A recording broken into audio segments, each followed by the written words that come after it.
Good afternoon, everybody, and thank you for joining today's update on COVID-19 in North Carolina.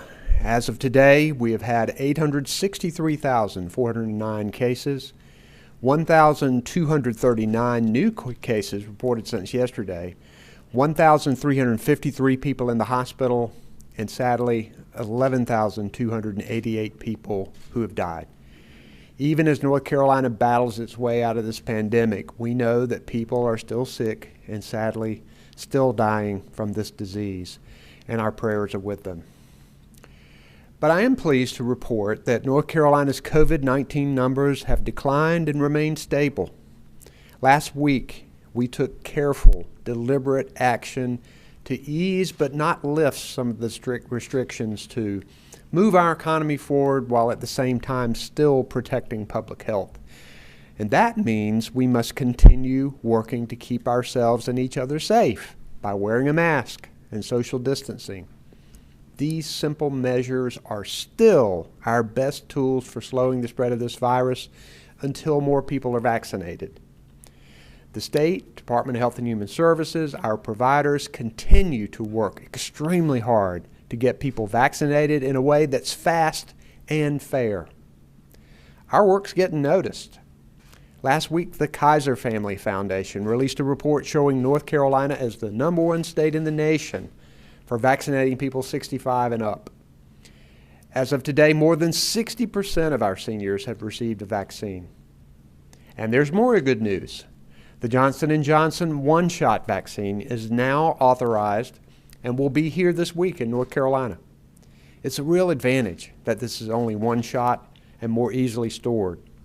And it's been shown to be very effective in preventing hospitalization and death due to COVID-19. We expect to receive 80,000 doses beginning tomorrow. Our constant request for more vaccines has been answered. The federal government is standing up a FEMA-supported vaccination site in Greensboro to open March the 10th. It'll be open 12 hours a day, 7 days a week, and will provide up to 3,000 vaccinations a day for 8 weeks, with additional community sites and mobile vaccination clinics in Guilford and surrounding counties to reach underserved communities.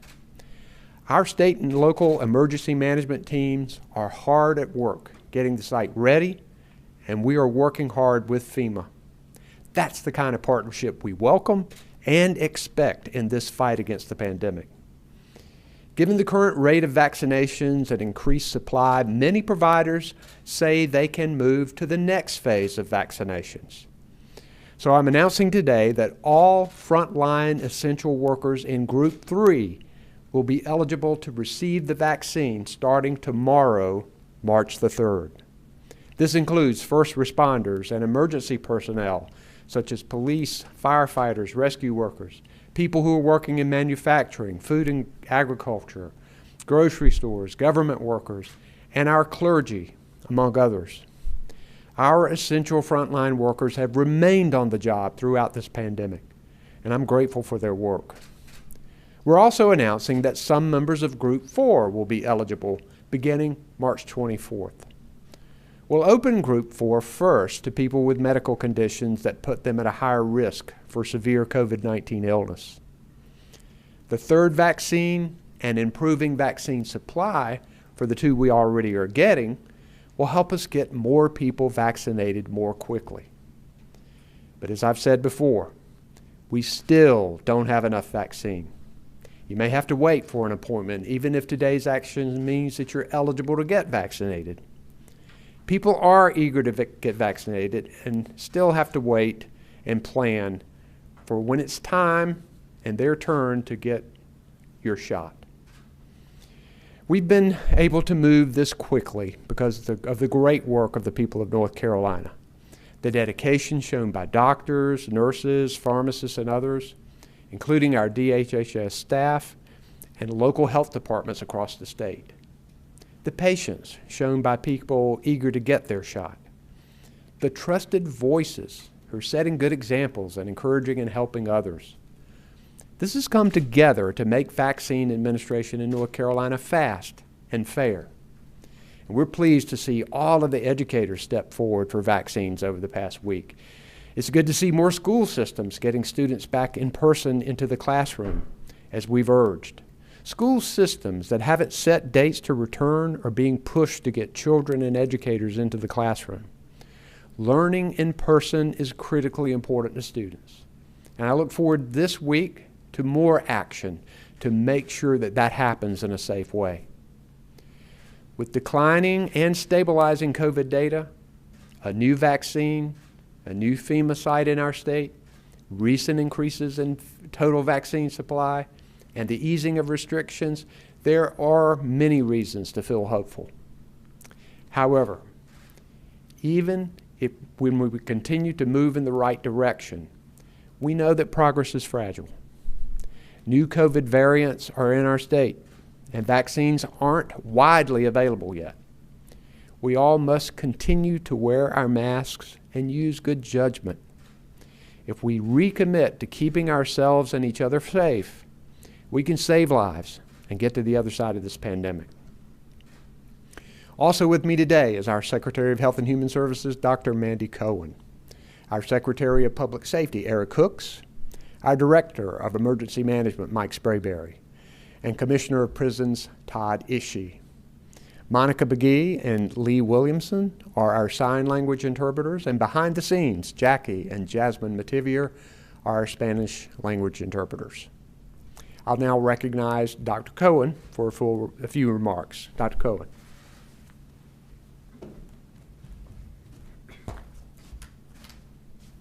Well, thank you, Governor. This is a really exciting moment.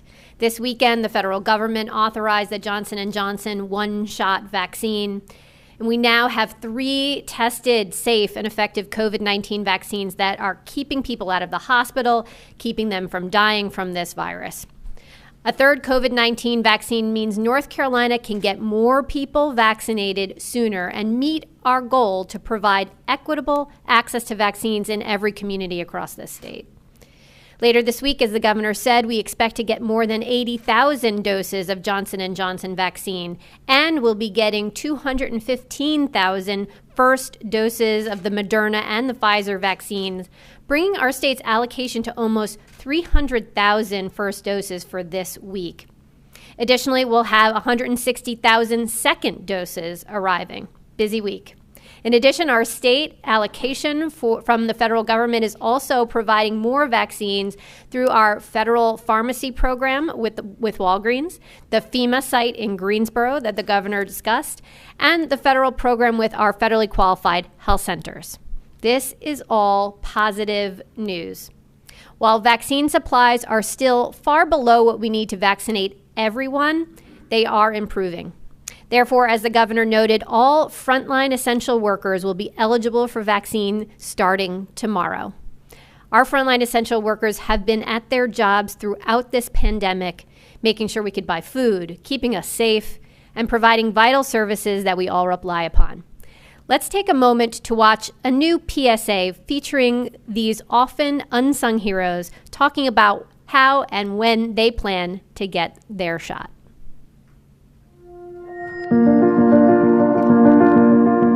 Since the start of this pandemic, we responded to nearly 8,000 calls. So that's 8,000 opportunities to contract the virus, and that's also additional 8,000 opportunities to spread the virus. We have to make sure that our community feels safe, not only by us protecting them, but showing them that we have confidence in the science. When we talk about us or officers serving and protecting, how better can we show that we're willing to do that than to get a vaccine to ensure the safety of the community we serve. I decided to take my shot to encourage other people to take theirs. It allows me to be able to go into work and feel like it won't be me next. We want to make sure that people can get their food, can get their medicine, diapers, milk, all the things that they have to have. Everybody's got to do their part. If you're not going to get the vaccine, you're just not using your head. And the vaccine is going to save lives. I lost my dad a week ago from COVID. I don't want anybody else to go through that pain. You're saving not just you, you're saving family members, you're saving other people you don't even know. We do have a sense of responsibility to the children, to our community, to our families. It's no other way. This is really the only way to push us forward. You have a spot. Take your shot. You have a spot? Take your shot. You have a spot. Take your shot. You have a spot. Take your shot.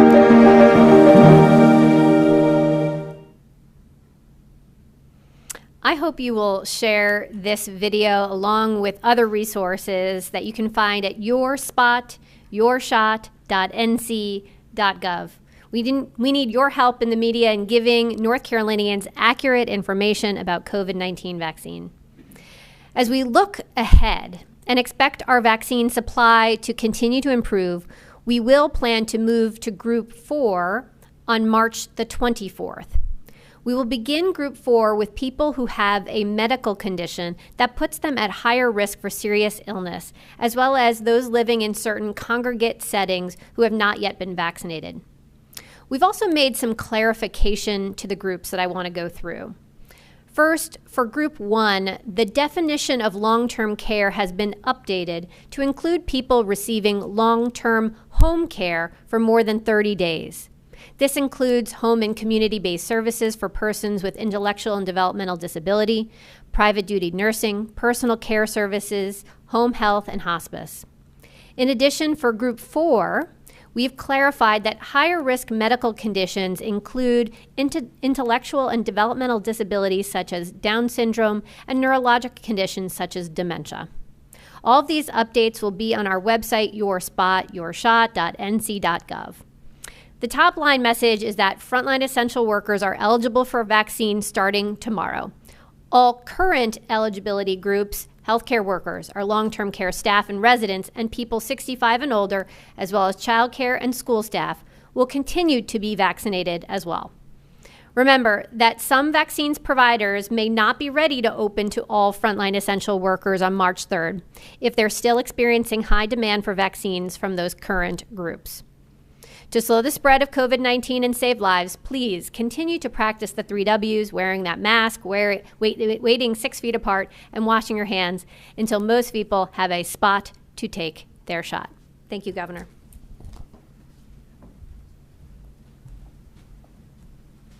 Thanks, Dr. Cohen. We continue to appreciate your strong leadership in this area. We'll now take questions from the media. If you could identify yourself and your organization, we'll take the first question. Our first question is from Ken Lemon with WSOC. Governor Ken Lemon, WSOC TV. I did want to ask one question in regards to the homeless. And the question is, did we miss an opportunity when we have who are most often transient in a community, have least opportunity to control their own health, and these individuals who are not vaccinated in these areas? We are deeply concerned about the homeless population, and we are anyway, but when COVID came, we know that people who live in congregate settings have a higher risk of getting and transmitting COVID. We saw that in nursing homes, in prisons, and in the homeless population. I know that our department has worked very hard to provide services for them, to find quarantine support for them. I'll let Dr. Cohen talk a little bit about some of the specific things that are happening out there, but we know that this is a societal issue that we have to tackle together with affordable housing, with mental health services. This is a great time to talk about it, expanding Medicaid to people who are working and aren't making enough money to be able to qualify for federal benefits under the Affordable Care Act. But I'll let Dr. Cohen talk a little bit more about some of the services that our department is providing.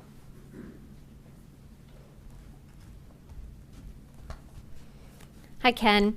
Specifically related to those who are homeless in terms of their access to vaccines, there are a number of ways folks may have already gotten vaccinated. Obviously, anyone who is 65 and up who may be homeless is already eligible for a vaccine, as well as those who are the workers who work in our homeless shelters, are frontline essential workers, and as of tomorrow will be eligible for vaccine.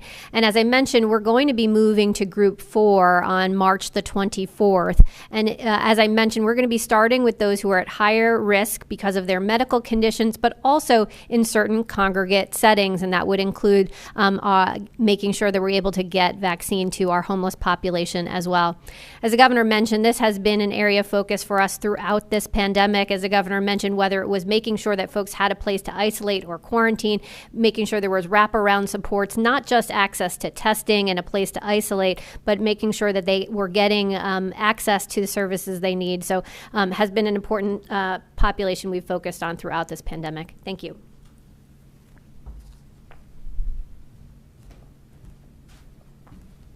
Next question, please. Our next question is from Dawn Vaughn with the News and Observer. Hi, Dawn Vaughn with the News and Observer. Is the Johnson & Johnson supply going to be a consistent amount week to week? And with the new timeline for those that are eligible for vaccines, is this a goal or a guarantee given the number of people that are in those groups? So we're going to get 80,000 of the Johnson & Johnson this week, but no, there is no guarantee of a consistent supply. And in fact, we expect a dip in supply of Johnson & Johnson. We were on a call with the White House today. Then that is supposed to ramp back up. But I think, and I'll let Dr. Cohen expound on this, but I do think that because of the Johnson & Johnson, we also got told today that we were going to receive an even greater supply of Pfizer and Moderna. With all of that together, I think the department feels pretty confident that we'll be able to stick to these dates for being able to open even more groups for vaccines. But I'll let Dr. Cohen address that specifically.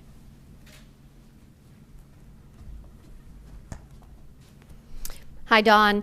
So yes, we plan to get about 80,000 doses starting this week. It'll start tomorrow and Thursday. They'll be arriving Wednesday and Thursday of this week. We've already been told that we will receive no additional doses for next week. So we are giving our vaccinating providers a little more time to make sure that they can get those 80,000 doses out over the next week and a half before we will see the next round of Johnson & Johnson come to our state. We do expect over the course of March to see a lower amount of Johnson & Johnson. We know next week will be 0. We think that the week after will be a very low number as well. But as the governor mentioned, we've heard that it is forecasted that by the last week of March, first week of April, that we should be seeing a pickup in the number of Johnson & Johnson vaccines, and they expect to have even more than 80,000 doses per week after that point. So we're appreciative of our vaccine providers that this week we did a special request to them to say who is ready for the 1-dose vaccines. And there were providers all across the state who we're going to be in 33 counties with a Johnson & Johnson vaccine this week at 43 different events. And so it will be widely available across the state starting this Wednesday and Thursday as they come into our state. And as the governor said, because of that, we can commit to the time frame that we are talking about today. So starting tomorrow, all frontline essential workers will be eligible for vaccine, and we will be able to move as soon as March 24th to Group 4. We will start Group 4 with those who are at higher risk for COVID because of some underlying medical conditions and certain congregate settings. Thank you.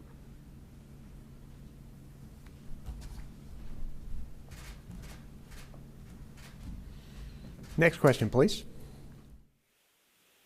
We have a follow-up. Dawn Vaughn, News and Observer. Hi, thanks for the follow-up.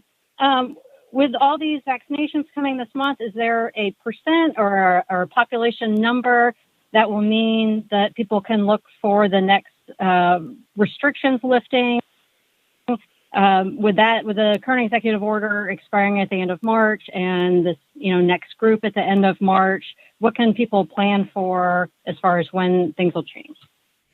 We're going to continue to look at the same data that we've always looked at. the number of cases we have, the percent positive, the number of people in the hospital. Those are the data that we are going to continue to examine, and we already see that these vaccinations are likely having a positive effect on this number. We aren't close to herd immunity yet, but we do know that with people who have already contracted COVID, that there is probably some residual immunity. You still have to be very careful, wear a mask, social distance, can't rely on anything. But we think a combination of people getting vaccinated, more and more of them, and the general limited immunity that may be in the population, then that's a reason for optimism. I don't think we can put any kind of specific number on how many people to be vaccinated before further restrictions are eased. We're going to continue to look at the same number and the same data, and hopefully as we move along, we can continue to ease restrictions. What can also contribute to that is people being responsible and careful, because people will have more opportunities to gather. We need to keep masking and keep social distancing. And by the way, congratulations on being elected head of the Capitol Press Corps. Next question, please. Our next question is from Colin Browder with WRAL. Good afternoon, Governor. Colin Browder, WRAL. So by expanding throughout Group 3 here, it includes elected officials. Do you plan now to get your vaccination?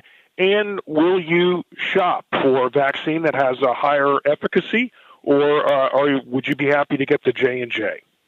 I'm happy to get any vaccine right now, and yes, I probably will get a vaccine very soon. Don't have a specific time yet, but I think it's important for us to get everybody vaccinated. And the great thing about all three of the vaccines that are out there is all of them are very effective in preventing serious illness and death. And there are a lot of advantages to having just one shot. So I think it's exciting that we have all three of these vaccines now. And I'm sure that a lot of other government workers are going to get vaccinated soon as well.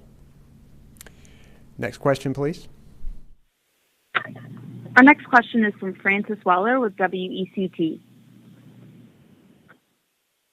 Good afternoon, Governor Cooper and Dr. Cohen. Hope you're both doing well. Francis Weller with WECT. My question is really for clarity for our viewers.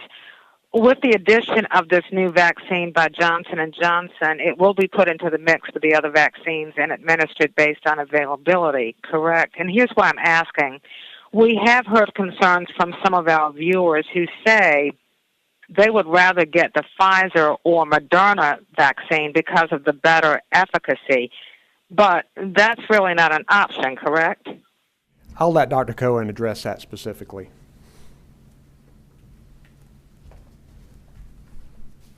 Hi, Francis. I think the important thing for folks to know is we have 3 vaccines that are safe and effective, and we want folks to get vaccinated as soon as possible. We want folks to know what they are getting. It is important for them to know, are they getting the one-shot vaccine, or do they need to go to 2 separate appointments? So when folks are signing up for the vaccine, we're working with our vaccine providers to make sure that they are being very clear about whether or not this is a 1-dose vaccine clinic or a 2-dose vaccine clinic. The way we are allocating the 80,000 Johnson & Johnson vaccines across our state for this week and next week is we asked our providers who is ready to do additional events over and beyond what you were planning for the 2-dose vaccine, who's ready to do one of these 1-dose vaccine events. And as I mentioned, there many providers raised their hand. We're going to be in 33 counties, 43 events. So you're going to see Johnson & Johnson in a number of places. Then as I mentioned, we're going to see a bit of a lull in the Johnson & Johnson vaccine coming into our state over the next number of weeks. But then by the end of March, it's really going to pick up again. I think that's going to give our providers an opportunity to make sure that they're working out their operations for the 2-dose clinics, the 1-dose clinic. I think the important is for folks folks to know which one they're signing up for, so they know whether or not to come back for a second dose. But as I said, these are 3 very safe and effective vaccines, and I will say I plan to get the Johnson & Johnson vaccine later this week. These are safe and effective vaccines. I'm glad to be a frontline essential worker and have access to these vaccines in this week, and I encourage everyone to, when it is their spot in line, to get their shot. Thanks. Next question, please. Our next question is from Laura Lee with Carolina Public Press. Good afternoon, Governor. Laura Lee with Carolina Public Press. I'm just wondering, of the approximately 1.5 million first doses that have been administered in the state, how many of those are Group 1? How many are Group 2? And is that something you all are tracking? And I guess at this point, potentially even Group 3. Is that something you're tracking with CVMS?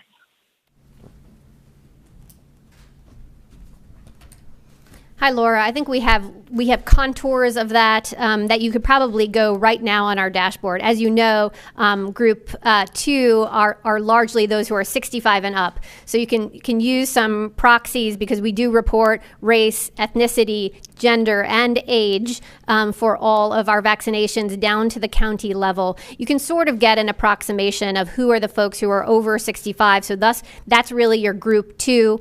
We do separate out also those who are getting vaccinated through the long-term care program. And so that gives you a sense of how many folks we may have done in Group 1. As we get further into Group 3 and Group 4, I think that will be harder to determine as we move through, but we can take back to see if we can provide you those more specific answers. Thanks.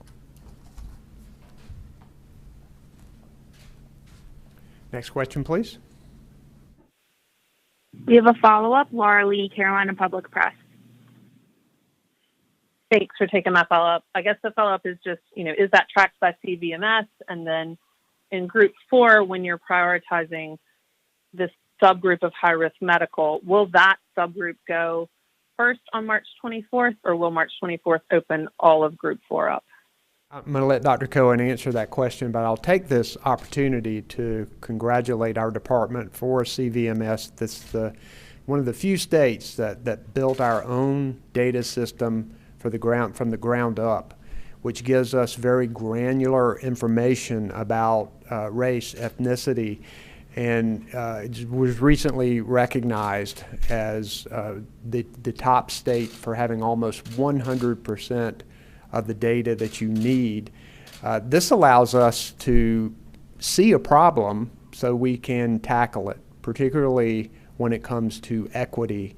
And almost every state in the country had problems with that early, as did we. But our information told us that we had a problem with equity, and there was a lot of strong, intentional work to make sure that not only are we getting these vaccines off the shelves and into arms quickly, but we're also doing it equitably.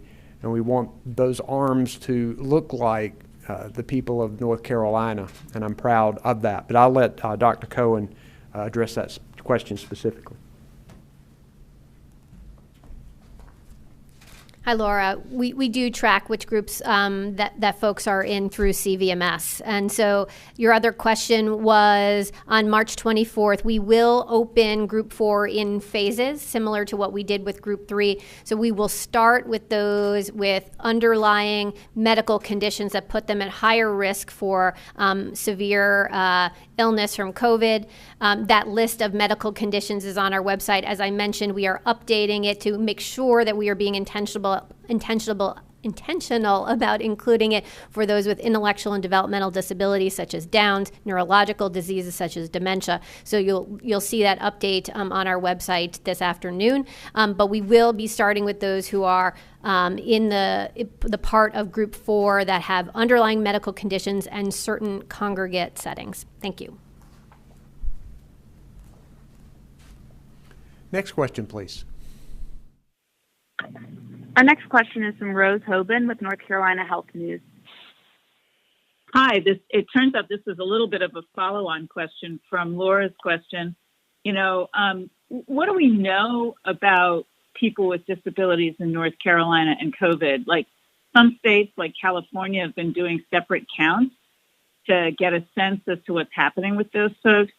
Have we been counting cases among people with disabilities, and what do we know about how they've been affected by the pandemic here? Hi, Rose. So we don't collect medical information within the CVMS system. We do collect race, ethnicity data that we were just talking about, but we do not collect medical status. We know that as we move forward to group 4, obviously we're going to have folks who are self-identifying as those with a chronic disease that might put them at higher risk for COVID, but that is not going to be medical information we capture within our system. What I can say in terms of our response effort for those with intellectual and developmental disabilities, I think this is where, particularly when they live in more congregate settings, where we spend a lot of time making sure we were protecting folks proactively. And there's a lot we've done to make sure that those congregate settings were as safe as possible. As we've gone through our vaccination efforts, those with intellectual and developmental disabilities have been being vaccinated throughout this process. Many of them do live in group homes or other settings. They're already eligible for vaccination. As I was mentioning in my opening remarks, we're also expanding the definition of long-term care to make sure that it's including those who get long-term home care, which will also make sure that those with intellectual and developmental disabilities are captured in our vaccinating efforts. So I want to make sure that folks know that we've been being particularly attentive to our intellectual and developmental community. We hear from their advocates as they are very close partners of ours as we do our work, and we're going to continue to work with them closely. Thank you.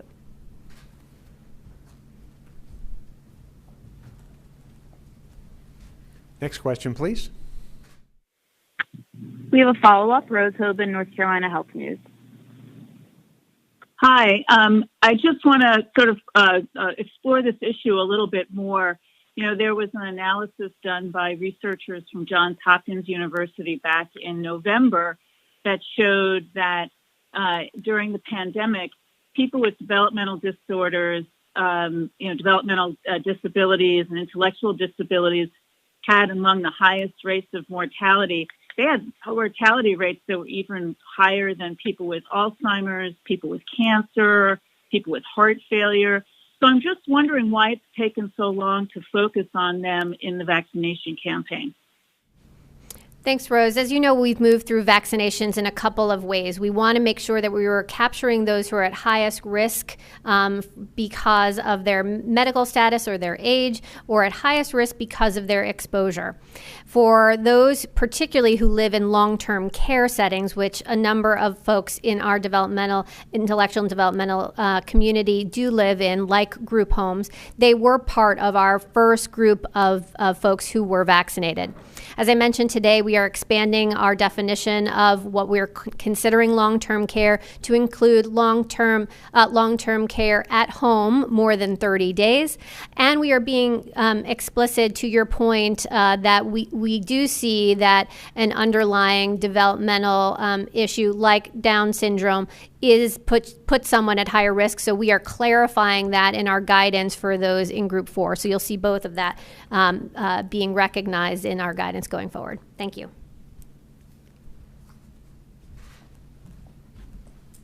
Next question, please. Our next question is from Richard Craver with the Winston-Salem Journal. Hello, Governor. This is Richard Craver from the Winston-Salem Journal. I was just going to get you to maybe elaborate a little further about the decision to accelerate from March 10th to March 3rd. Was there any one issue that was the tipping point in convincing you to do it, given the availability of Johnson & Johnson perhaps quicker than people had thought, or just the nature of the metrics going down? So obviously these recommendations come from Dr. Cohen and the whole vaccine team. They are in constant communication with our providers of vaccine. And we were hearing more and more from a number of providers that they were ready to go to this category, that they still had people in these other categories, but they were having big events and they wanted to just make sure that they were using all the vaccine that they had as quickly as possible. So they were ready to roll. And there were enough of providers who had been talking to our our team here to make them decide that we really need to go ahead and allow those providers who are ready to go ahead with group 3 and move all of this up. Now, some parts of the state, some providers aren't going to be ready to move to group 3, and we want to make sure that a lot of people who live in these areas understand that it may not be group 3 for your area or your provider that you're planning to see.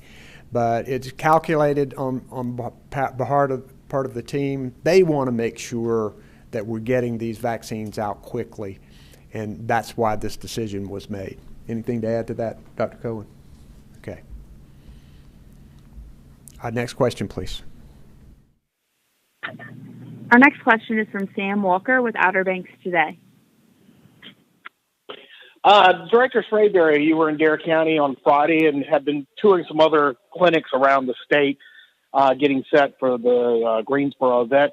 Can you tell us what you learned from Dare County specifically and what you learned in doing those other tours? And for Dr. Cohen, we've been able to repurpose some of these television PSAs for use on radio, and just wanted to see if we might be seeing some radio PSAs with regards to the vaccination efforts. Thanks. I'm going to recognize Director Sprayberry, but he's already given me his report on his trip to Morehead City, so I'll call on him and then Secretary Cohen. Mike Sprayberry, our Director of Emergency Management.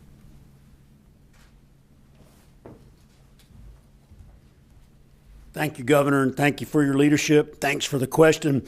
Yes, sir, I did go out to Dare County on Friday to take a look at their vaccination site.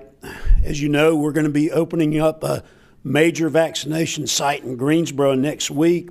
I thought it'd be a good idea to go out and see some sites that we have heard that are being run very efficiently, to see if I could pick up a few best practices and tips so that we could integrate them into our operation. So went down to Dare County, and in fact, that's what I saw, a very efficient operation. A lot of volunteers, a lot of representatives from all of the county agencies working together, and the attitude was phenomenal, not just from the people that were doing the helping, but also the folks that were getting their vaccines. And so a wonderful time I had there with everybody. Got to see the county manager and the local health director. Same thing happened today in Morehead City. Got there early. Another wonderfully efficient operation. People were moving in very quickly and moving out quickly. And so all of this across the state is happening, and great visits. Very excited to be there, and thank you for asking me the question, and hats off to the folks in Carteret County and Dare County. Great job. One team, one mission, one family. Thank you, sir.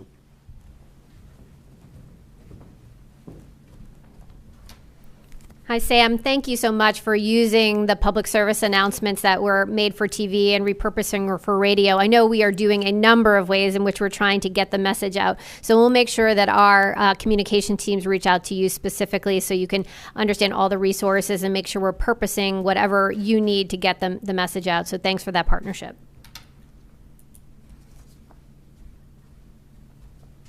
And Sam, Mike told me about his Dare County trip too. Next question, please. Our final question today is from Paige Perosa with WBTV.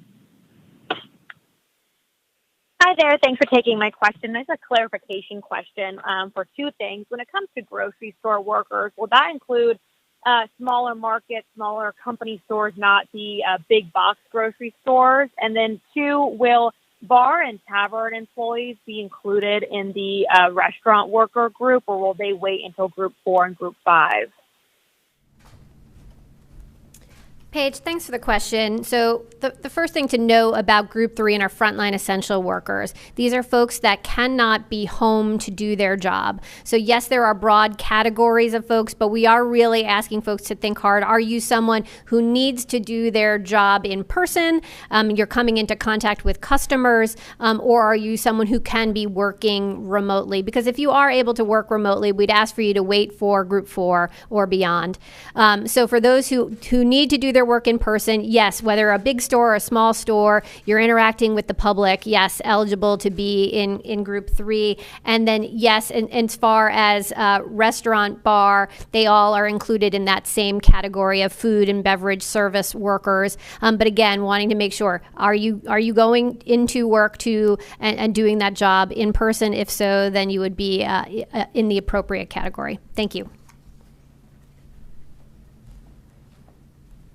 Thanks, everybody. We appreciate you being with us today. Stay safe out there.